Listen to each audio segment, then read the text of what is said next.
साथियों, क्या आपने कभी सुना है कि साक्षात भगवान जगन्नाथ किसी भक्त के हाथ की खिचड़ी खाने के लिए 56 भोग छोड़कर मंदिर की चौखट लांघ जाते थे। आज कहानी उस महान नारी की जिनकी भक्ति के वश में होकर स्वयं परमात्मा को बालक बनकर आना पड़ा। बात करेंगे साहू तेली समाज की आराध्य देवी और अटूट विश्वास की प्रतीक भक्त माता कर्मा की। नमस्कार, आप देख रहे हैं super Bhilai SB film media. मेरा नाम है तेजेश्वर साहू और ऐसे ही वीडियोस देखने के लिए इस चैनल को सब्सक्राइब कर लीजिए। चलिए वीडियो की शुरुआत करते हैं। साथियों, माता कर्मा का जन्म सन 1017 संवत 1073 में झांसी के एक प्रतिष्ठित परिवार में हुआ था। रिसर्च के दौरान उनके माता पिता के अलग अलग नाम मिलते हैं, कहीं जीवन राम डूडी और रत्नी देवी तो कहीं राम शाह और लीलावती।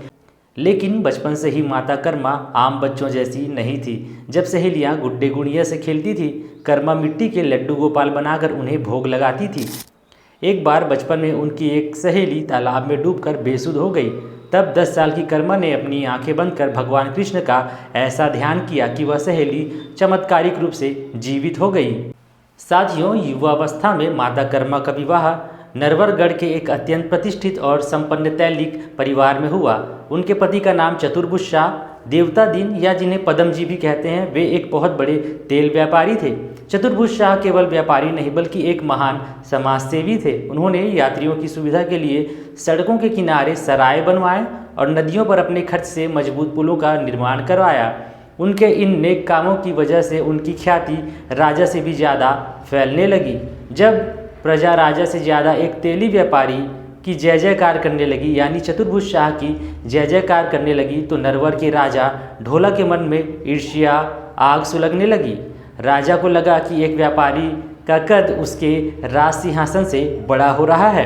राजा ढोला ने उनसे बदला लेने और उनकी संपत्ति व मान मर्यादा को मिट्टी में मिलाने का एक क्रूर प्लान बनाया। राजा ने आदेश दिया कि उसके प्रिय हाथी को एक असाध्य खुजली का रोग हो गया है, जो केवल तभी ठीक होगा जब उसे एक विशाल कुंड में भरे कड़वे तेल में नहलाया जाए। राजा ने फरमान सुनाया कि चतुर्भुज शाह और पूरा तेली समाज 7 दिनों के भीतर उस कुंड को अपने तेल से भरें, वरना उन्हें कठोर दंड दिया जाएगा।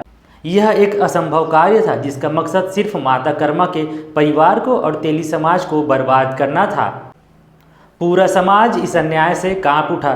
तब माता कर्मा ने ईश्वरीय शक्ति का आह्वान किया। जैसे ही उन्होंने श्री कृष्ण का नाम लेकर अपने एक छोटे से पात्र का तेल उस कुंड में डाला, चमत्कार हो गया। देखते ही वह विशाल कुंड लबालब तेल से भर गया। राजा ढोला का अहंकार चूर चूर हो गया। सुख के बाद दुखों का पहाड़ भी टूटा। उनके बड़े पुत्र तानाजी और फिर पति का आकस्मिक निधन हो गया। कर्मा माता सती होना चाहती थी, पर तभी एक दिव्य आकाशवाणी हुई। आकाशवाणी में कुछ ऐसे शब्द कहे गए कि उन्हें जगन्नाथपुरी में दर्शन देने के लिए भगवान ने उन्हें वहां बुलाया। प्रभु के आदेश को मानकर माता कर्मा ने अपने पुत्र का पालन पोषण किया और सारी जिम्मेदारियां पूरी करने के बाद एक पोटली में चावल दाल लेकर प्रभु की खोज में निकल पड़ी। साथियों, यात्रा करते हुए माता कर्मा छत्तीसगढ़ की पावन धरा राजिम पहुंची। यहाँ महानदी के तट पर उन्होंने सारथी समाज को दर्शन दिए। माँ के तेज को देखकर लोग उनके चरणों में गिर पड़े।